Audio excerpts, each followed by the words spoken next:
이번에 새 정부가 들어왔기 때문에 네. 지금 아마 세법에 대해서도 좀 정비를 해야 될 것 같거든요. 네, 계속 바뀌고 또 좀 많은 부분이 헷갈리는 부분이 좀 많은 것 같습니다. 네, 변경된 게 우선 첫째가 이제까지는 주식이 포함 안 됐는데 내 재산을 네. 부부나 자식한테 증여를 하게 되면은 네. 그것을 일정 기간 갖고 있다가 팔아야 팔게 되면 먼저 팔게 되면은 주택을 구입할 때 부모님이 좀 도와줄 때 정여세 없이 네, 정여를 받을 수 있다. 네, 네. 반환이라 하면 그러면 부모님한테 다시 그렇죠. 다시 돌려줘야 된다. 취득세 중과세 대상 주택 수에서 제외해 줍니다. 잘못 알고 있는 거는 이제 아마 지금 현재 주택 경기가 더 하향 국면을 맞는다면은 네네. 그런 특례 규정을 도입하면은 1주택을 사든 4주택을 사든 네네. 5년 내로 팔면은 양도소득세를 100% 감면해 줘. 다만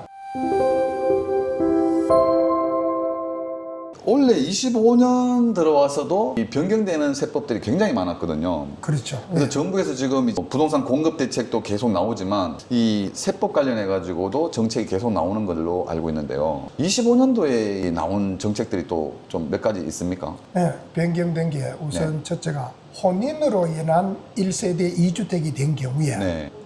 작년까지는 1주택이 혼인으로 된 2주택이 된 날로부터 5년 내로 1주택을 양도하게 되면은 1세대 1주택으로 인정을 해주거든요. 네. 그 5년이 이제 금년 25년 1월 1일부터 10년으로 10년으로 변경됐습니다. 10년 내에만 팔면 그렇죠. 된다. 예. 혼인한 날로부터 한 주택을 10년 내로만 팔면 됩니다. 그러면은 혼인으로 해서 그러니까 결혼을 해서 그렇죠. 집이 한 채 한 채씩 있었는데 그렇죠. 두 채가 됐을 경우에 예. 기존에는 5년에 둘 중에 아무거나 예, 팔면 아무거나. 팔면 됐는데 지금은 10년 내에 팔면 된다. 예, 10년 내로 팔면은 1세대 1주택으로 인정해서 네. 양도소득세 비과세 받을 수 있습니다. 비과세. 그러면 뭐 이게 조정 지역이나 비조정 지역이나 다 똑같은 내용입니까? 그거는 똑같습니다.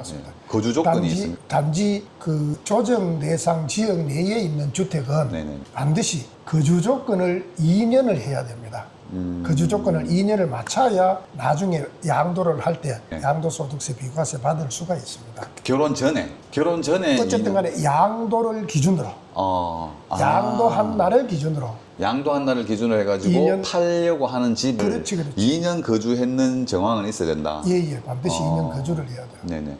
또 다른 또 원래 들어서 바뀐 것은 양도소득세 2월 과세 적용 자산을 네. 이제까지는 주식이 포함 안 됐는데 금년 1월 1일부터는 주식을 포함하게 됩니다. 2월 과세라는 거는 뭘까요? 2월 과세는 예를 들어가 내 재산을 네. 부부나 자식한테 증여를 하게 되면은 네.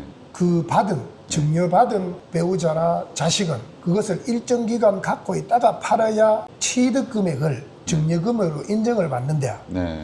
예를 들어 양도소득세를 좀 탈례하기 위해서 예를 들어 부부한테 옛날에 남편이 1억 주고 샀는 거를 지금 현재 시세가 10억 나간다. 그러면 양도 차익이 엄청나잖아요. 그거를 부인한테 예를 들어 6억에 증여를 한다. 그러니까 뭐 부부 간에는 6억까지 증여세가 없거든요. 네네네. 그러면 6억에 정리하고 그러면 부인이 그걸 받아가지고 1년 내로 예를 들어 팔았다. 네네. 10억 받고 팔았다. 네네네. 그러면 양도 차익을 4억으로 할 수 있잖아요. 4억으로. 그걸 방지하기 위해서 1, 2년 내로 팔면 안 된다. 그러니까 10년 내로 팔면 안 된다. 10년 내로 팔면은 맹 기초금액을 처음 배우자가 취득한 금액이 취득금액이 됩니다. 네. 그런 거를 2월 과세라고 합니다. 그러니까 그거를 2023년 1월 1일 이전에는 5년으로 받는데 네. 지금은 좀 강화해가지고 10년. 그럼 어쨌거나 간단히 보면은 정여받은 자산을 10년, 정여받은 자산을 10년 내에는 팔지 마라. 그렇죠. 팔면은 취득 금액이 네, 그렇죠. 증여받을 때의 금액이 안 되고 최초로 샀던 샀을 금액이 취득 금액이 됩니다. 네. 그 부분도 바뀐 부분인데요. 예. 확대를 시켰고. 예. 있을까요? 또 올해부터 이제 농어촌 지역이라든지 이런 인구 감소 지역이 자꾸 나타나니까 네. 인구 감소 지역에 있는 주택을 취득하게 되면은 네. 또 양도소득세 특례 규정을 적용해가지고 기존에 있는 1주택을 1세대 1주택으로 간주해서 양도소득세를 그대로 비과세 적용을 해줍니다. 네. 그런 경우는 1주택 보유자가 인구 감소 지역에 주택을 취득하는 경우에 한정합니다. 인구 감소지역 얼마 전에도 언론에 나오고 한참 이게 내용이 나왔었거든요. 예. 인구 감소 지역 요즘 사회적으로도 문제가 되는 부분들이죠. 인구 감소 지역. 그렇죠. 근데 이 지역에다가 이제 집을 사게 되면 이제 그 일시 기존의 주택수, 예, 기존의 주택을 팔더라도 1세대 1주택으로 인정이 된다. 그러면 물론 지가 집을 하나 가지고 있고 인구 감소 지역에 집을 하나 샀는데 이 인구 감소 지역에 집을 샀다가 인구 감소 지역의 집을 팔게 되면 먼저 팔게 되면은 그때는 양도소득세 내야 되고. 가세해야 됩니다. 네, 가세합니다. 네네네. 그러면 기존의 집을 가지고 있고 인구 감소 지역의 집을 산 상태에서 기존의 집을 팔면 양도소득세 비과세를 받는 거지 않습니까? 근데 하나를 팔았어요. 기존 주택을. 네, 네. 그 다음에 또 기존 주택 같은 집을 하나 더 사게 샀어. 되면 네. 그러면 인구 감소 지역에 있는 집이 있다 하더라도 관계없이 관계없이 기존에 살던 집을 2년 이상 갖고 있다가 팔면은 양도세 받고 네네. 그다음 또 살 집이 또 있어야 되잖아요. 네네네. 그럼 또 취득했어. 그럼 거기서 또 2년 이상 살았어. 그러면 그 주택을 팔면은 또 1세대 1주택 비과세 받습니다. 그러면은 인구 감소 지역에 있는 건 거의 그 주택 수에 아예 그렇죠. 포함을 안 시키고 예, 계산을 예, 하더라도 예, 예. 맞게 들어가겠네요. 예, 그런 혜택을 주는 겁니다. 인구 감소 지역이면은 사실 그 광역시 이외의 시, 군구 거의 대부분 대부분이죠. 그리고 가격 기준이 있지 않습니까? 예, 가격이 4억 이하. 공시가격 4억 공시가격 이하. 4억. 그러면 공시가격이 4억 이하니까 시거래되는 금액은 조금 더 많이 예, 높다고 한 봐도 되겠네요. 되겠죠. 5, 예. 6억 정도 예. 된다. 또 인구 감소 지역에 있는 주택은 종합부동산세 산정할 때도 네네네. 주택수에서 최근에 나온 정책인가요? 이게 혼인, 출산, 증여재산 공제 신설이 됐다. 최근에 나온 내용이고 내용이 어떤 내용이? 혼인, 출산, 증여재산? 원래 자식한테 증여를 하게 되면은 증여 공제 금액이 5천만 원입니다. 그런데 자식이 혼인을 하기 위해서 또는 출산을 한 어떤 그 결과로 주택을 구입할 때 부모님이 좀 도와줄 때 기존 5천만 원에 플러스 1억 더 추가로 공제받을 수 있는 게 혼인 증여 출산 공제입니다. 이것도 얼마 전에 나온 정책이죠. 그렇죠. 그러니까 이게 결혼한다. 자식이 결혼하는데 원래는 자식한테 정여해 줄 수 있는 게 5천만 원까지인데 거기다가 1억을 더해서 그러면 1억 5천까지 공제를 정여를 하더라도 전세가 없다. 공제를 해준다 이 말입니다. 전세가 없다 이 말씀이죠. 예. 전세 없다. 근데 또 신랑 쪽이 있고 신부 쪽이 있지 않습니까? 그렇게 양쪽에서 받으면은 3억까지. 1억 5천, 1억 5천에서 그렇죠. 3억까지 정여세 없이 예. 정여를 받을 수 있다. 네, 그러면 많은 도움이 되죠.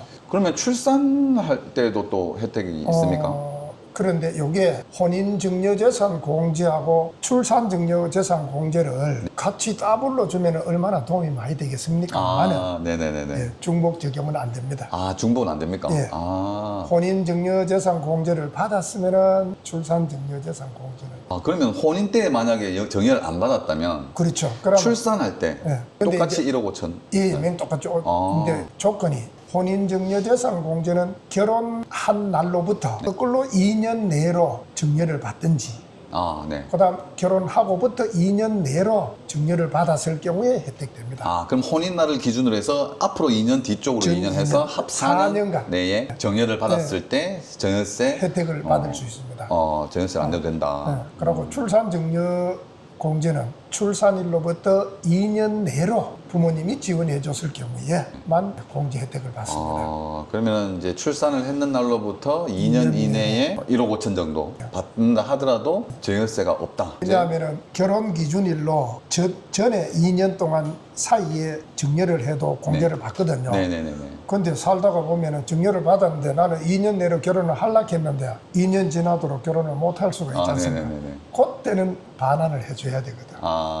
예, 그 규정을 반환이라 하면 그러면 부모님한테 다시 그렇죠, 다시 돌려줘야 된다. 돌려줘야죠. 예. 그럼 예를 만약에 들어서 안 돌려주면은 5천만 원은 증여세 공제를 받을 수 있지만 네. 추가로 받은 1억에 대해서는 증여세를 내야 되죠. 그러면 이제 요걸 좀 잘 이용하자면은 일단 부모님한테 1억 5천의 정여를 받아서 이 정여 받은 날로부터 해서 2년 이내에 결혼을 하게 되면은 정여세 없이 받을 수 있는데 이제 만약에 결혼을 못 하게 되면 다시 반환을 해야 되는 반환을 하든지 정여세를 1억 부분에 대해서 증여세를 내든지. 맞습니다. 그 다음 지금 또 비수도권 지방 준공후 미분양 아파트 취득에 대한 양도소득세 및 그 종부세 과세 특례 부분이 또 있던데요. 예. 1주택자가 2주택, 3주택자는 좀 해당이 덜 되는데 네네네. 1주택자가 지방에 있는 미분양 주택을 네. 취득하게 되면은 그 역시 취득세 중과세 대상 주택 수에서 제외해 줍니다. 아, 그러면 이게 요즘 이제 잘못 알고 있는 거는 이제 분양 회사들이 광고를 하는 거는 주택수 포함이 안 된다. 이 얘기를 하니까 저희는 언뜻 드는 생각은 양도소득세에서 주택수를 빼주는구나 이렇게 생각할 수도 있거든요. 근데 그 부분이 아니고 아닙니다. 그것도 잘 아셔야 될 게 네. 1주택자가 지방 미분양 주택을 예를 들어 가지고 세 채 정도를 사도 나중에 기존에 살던 집을 주택을 팔면은 언제든지 1세대 1주택으로 비과세 특례를 받을 수 있습니다. 네. 그런데 미분양 주택은 나중에 팔 때 양도소득세를 납부해야죠. 아, 2주택 이상이 될 경우에. 네네네. 네.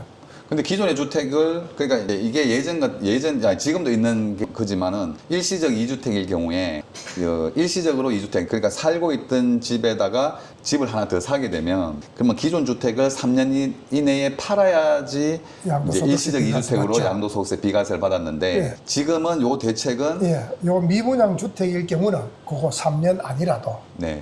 기존에 살던 주택을 팔면은 언제든지 1세대 1주택이라면은 양도소득세 그러면 예, 비과세 받을 비소득권 지방 준공후 미분양 아파트를 샀을 경우에 그렇죠. 그 그렇죠. 미분양 아파트를 사면은 일시적 2주택이 되는 것인데 기존 주택을 3년 내에 안 팔고 예, 예. 10년 뒤든 20년 뒤든 팔게 되면은 비과세를 그렇죠. 해주겠다. 해줍니다. 예.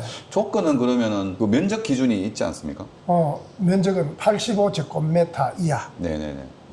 취득 금액은 6억 이하. 취득가액 여기서도 예, 취득가액이라는 거는 예, 취득 가액입니다. 그럼 분양 가격이 취득 가격 되겠네요. 그렇죠, 이게. 그렇죠. 예, 여기서는. 예. 실제로 취득 가액을 말합니다. 네네. 그러면은 취득세가 8%, 12% 이런 중과가 아니라 예, 1%대의 세율을 적용받는다. 거기에 주의할 게 기존 주택은 언제든지 팔아도 양도소득세 비과세 받을 수 있지만 네. 그 미분양 받은 주택은 예를 들어 그게 나중에 1세대 1주택인 경우는 양도소득세 비과세 받을 수 네, 있지만 네, 네. 두 채, 세 채 돼 가지고 미분양 주택을 팔게 될 경우는 양도소득세를 내어야 된다 하는 거예요. 네. 이게 요 제도의 어떤 단점이 되죠. 어. 그런데 그 2013년도에 도입한 양도소득세 과세 특례해가지고 그 당시에는 미분양 주택을 취득했을 경우에 네. 5년 내로 팔면은 양도소득세 100% 감면을 해줬거든요. 네네네네.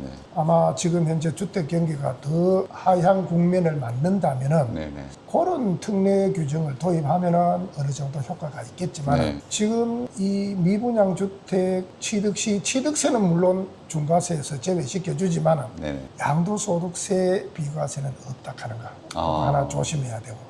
양도소득세 비과세는 없다. 취득세 부분에서는 주택수에서 빼주고 예. 혜택이 있지만 그럼 좀 전에 말씀 주신 2013년도에 과세 특례 그때는 이제 그때 그 당시에 집을 구매하게 되면은 네, 미분양 주택을 그 당시에 2013년도 1월 4일부터 네. 12월 30일 그 사이에 샀는 미분양 주택은 네네. 그 자체로서 1주택을 사든 4주택을 사든 네네. 5년 내로 팔면은 양도소득세를 100% 감면해 줬습니다. 감면해줬다. 그러면 여기서 비과세하고 양도소득세 비과세가 있고 양도소득세 감면이 있는데 그 차이점이 있습니까? 비과세는 어떤 규정에 해당되면은 완전히 100% 세금을 안 내게 되는 거고 감면 규정은 그 규정에 해당되면은 감면 비율만큼 50% 감면해준다, 75% 감면해준다, 25% 감면해준다, 그거 좀 다릅니다.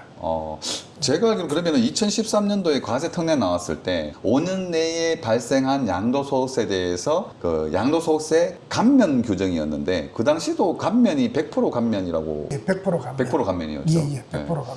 그러니까 5년 동안의 네. 차익에 대해서는 취득한 날로부터 5년 이 사이에 예를 들어가 주택 가격이 상승된 그 부분에 대해서는 네. 완전 100% 감면.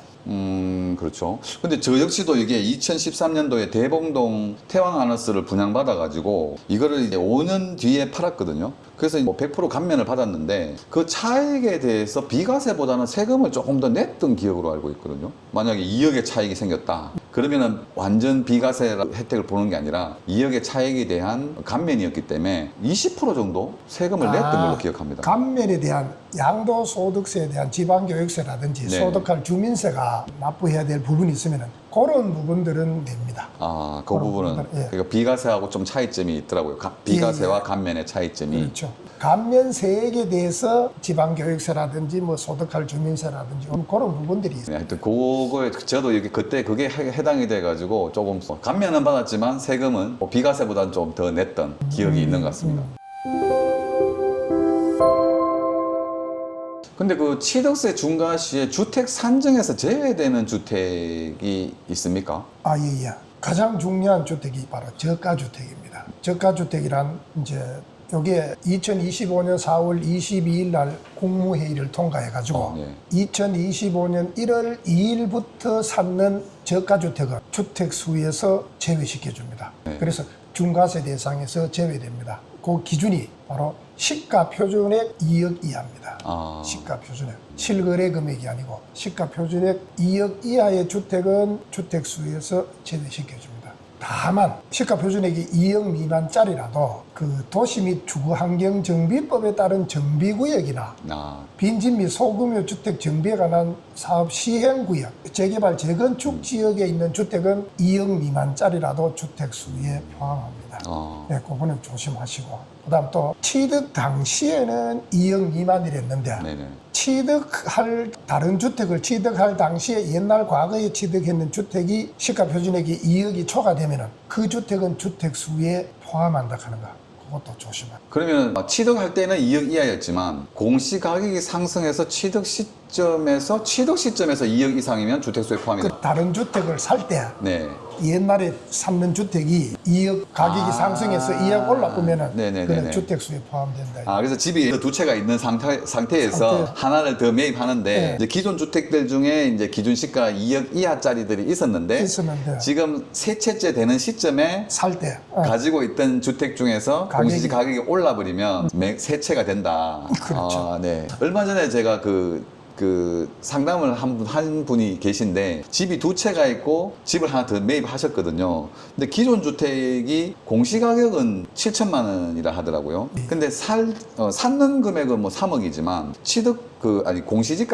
공시가격이 7천만 원짜리라서 주택수에 포함이 안 된다고 생각했는데 이게 정비구역 내에 있는 7천만 원짜리 주택이라서 그러면 이것도 이제 정비구역 내에 있는 집은 취득세 가격에 관계없이 주택수에 포함됩니다. 아, 가격에 관계없이. 그럼 네. 세 번째 삼는 주택은 중과세 되죠. 참 조심해야 되는 네. 부분입니다. 이게 세법이 이게 계속 바뀌고 또 좀 많은 부분이 헷갈리는 부분이 좀 많은 것 같습니다. 네, 이번에 새 정부가 들어왔기 때문에 네. 지금 아마 세법에 대해서도 좀 정비를 해야 될 것 같거든요. 그래 되면 금년 하반기에 또 아마 세법 규정을 조금 정비를 해야 될 것 같습니다. 그래서 지금 방금 우리가 얘기했던 취득세 중과시 주택수 산정에서 제외되는 주택 이게 얘기했는데 이게 얼마 전에 공고가 났지 않습니까? 공고라 그래야 되나요? 이게 기사 내용에 나와가지고 이제 지금부터 이제 취득을 하게 되면 기준 시가 2억 이하의 주택은 취득세 계산할 때 주택수에서 제외시켜 주겠다. 예, 예. 그런데 이제 이게 발표 시점이 아니라 소급 적용해서 그렇지. 25년 1월 2일부터 취득했는. 취득한 것부터 다 적용이 됩니다.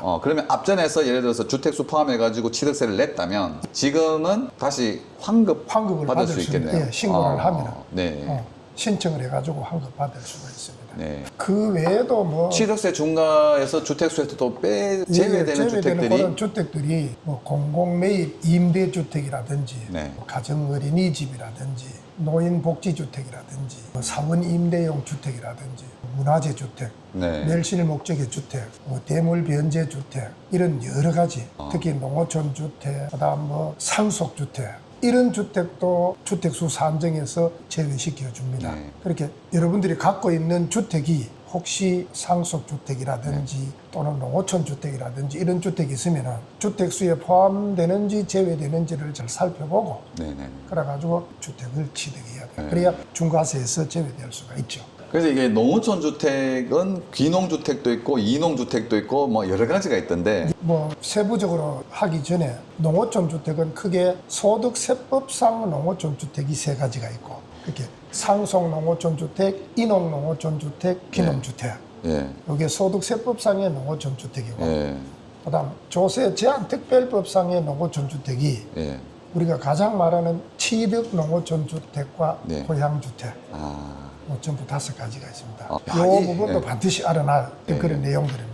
이 부분도 한번 정리하려면은 내용이 꽤 복잡하겠는데요, 이 부분도. 아, 되죠. 나중에 한번 정리 예, 한번 해주셨으면 좋겠습니다. 효과도 많이 다르고 하니까 네네네. 이것도 반드시 알아야 돼요.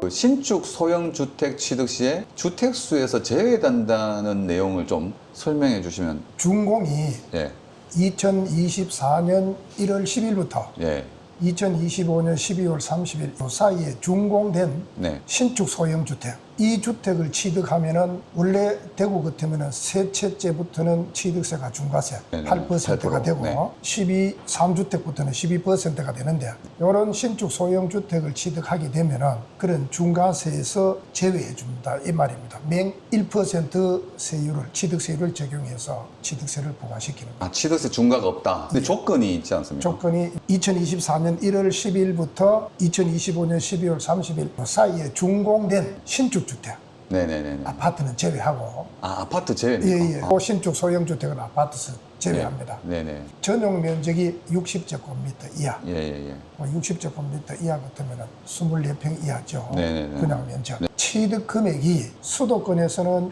6억 원 이하, 대구 같은 비수도권에서는 3억 원 이하. 이런 주택을 취득하면은 이런 주택은 설마 4채를 사더라도 네. 전부 1%의 세율만 적용된다. 아. 이런 겁니다. 그러면 취득가액 6억이고 지방 비수도권 3억 이하라는 거는 기준 시가입니까? 기준으로. 예, 취득 가액, 아. 취득 가액으로. 네네네. 그러면 예. 실거래 가액이 아니고 예, 실거래 취득 가액. 가액으로. 제가 요즘 관심이 있는 건 소액 투자할 수 있는 거. 그래서 빌라 같은 거 있지 않습니까? 예, 역세권의 빌라. 그래서 요즘 공급이 부족하다 보니까 앞으로는 공급이 부족하다 보니까 공급될 만한 동네에 근데 전부 다 근데 뭐 다 비싸니까요 아파트가 할인하고 한다 하더라도 내 돈이 2억, 3억, 4억은 또 들어가야 되고 지금 할인하는 아파트들이 대부분이 또 잔금이 빠르거든요. 후분양이라 가지고 그래서 이제 돈이 있으면은 그런 투자처를 또 생각해 보겠지만 근데 이제 빌라라든지 좀 소액 투자 그러니까 물론 뭐 5층짜리 재건축을 앞두고 있는 소형 아파트들도 해당이 되겠지만 이제 빌라 같은 것도 좀 투자처로 생각할 수 있지 않느냐. 근데 그 부분에서 양도소득세라든지 세금 부분을 저희가 좀 풀어야 될 부분이 있는데 생각보다는 이게 뭐 소액 주택들이고 소형 주택들이다 보니까 세금 부분은 크게 문제가 될 게 없어 보이더라고요. 그래서 취득세 같은 경우에도 뭐 세 채부터는 대구 같은 경우에는 8%고 네 채부터 12%이긴 한데 얼마 전에 또 대책이 나왔지 않습니까? 2억 이하 예. 신축 소형 주택. 기준 시가 2억 이하 소형 주택을 구매하게 되면 일반 세율로 두 채를 사든 세 채를 사든 아무런 문제가 없는 거죠. 그렇죠. 취득세 중과에서 네, 제외하죠. 취득세 중과에서 제외다. 그 다음에 양도소득세도 2억짜리, 근데 기준시가 2억 미만이라 하면은 실거래되는 가격은 한 3억 정도? 그렇죠. 한 3억 잡아도 정도. 무리가 없을 것 같고요. 예. 그래서 실거래가 3억짜리를 사도 문제가 없다. 그러면 취득세는 중과가 되지 않는다. 그 다음에 뭐 2억짜리 미만, 2억 미만의 주택을 빌라를 사가지고, 빌라든 소형 아파트를 사가지고, 나중에 양도 차익을 냈다 하더라도, 1억을 차익을 냈다 하더라도 양도소득세 계산해 보니까 한 2천만 원 정도? 과표 구간은 1억 미만이면 20%. 예. 평균적으로 한 20% 정도. 예, 20%에, 그래서 이제 저거 누진 공제까지 예, 빼가지고 예, 한 예. 20% 정도 하면 될 것 같고. 그래서 그런 소액 투자, 그러니까 취득세도 중과되는 게 없고, 양도소득세도 차익이 남았지만 세금 좀 내면 되는 거라서 좀 제가 요즘 그런 쪽에 좀 관심이 있습니다. 소액 투자할 수 있는 부분. 그리고 주택을 여러 채를 사더라도 큰 문제가 없는 그럴 것 같고요. 그 다음에 올해 들어와가지고 계속 이제 이게 세금 부분에 대해 가지고 계속 대책이 나오고 있는 것 같거든요. 그렇죠. 또 교수님 소개를 한번. 소개할 게 뭐 있노? 교수님이 대구과학대에 교수님으로 계시다가 지금은 퇴직을 하셨죠. 예, 정년퇴직 하고 학교에 계실 때는 이제 세법 위주로의 강의를 많이 하신 걸로 알고 있습니다. 세법. 예. 하고 지금은 이제 구청에서 하고 평생교육원 예, 예. 쪽에서 세법 강의를 또 계속 하고 계시고 예. 네. 하여튼 오늘 또 여러 가지로 좀 궁금한 것들 위주로 질문을 드렸는데 다음에도 저희가 좀 궁금한 질문들 좀 모아서 한 번 더 또 모시도록 하겠습니다. 예, 이 세법은 일상생활에 적용되는 어떤 그런 부분들, 그런 내용들이 많기 때문에 네. 조금이라도 알아두면은 참 참 좋습니다. 네. 그래서 이 제목을 네. 나는 세금을 알아야 부동산이 보인다 아, 맞습니다. 하는 방향으로 앞으로 계속 강의를 하고 싶습니다. 아, 네네네. 이거 뭐 투자하고 이런 부분들도 많이 공부도 많이 하지만 특히 그 세무 쪽이나 이 양도소득세, 취득세 이런 부분들은 기본적인 내용들은 무조건 알고 진행을 해야 되는 부분이 있거든요. 네, 그래도 특히 또 궁금해하시는 것들이 이제 가족 간에 부모 자식 간의 정여라든지 뭐 이런 부분들에 굉장히 관심이 많이 있는데 하여튼 요 좀 우리 구독자분들이 궁금해하시는 내용들을 좀 취합해서 다시 한 번 더 나중에 한번 부탁 한번 드리겠습니다. 고생하셨습니다, 교수님. 감사합니다.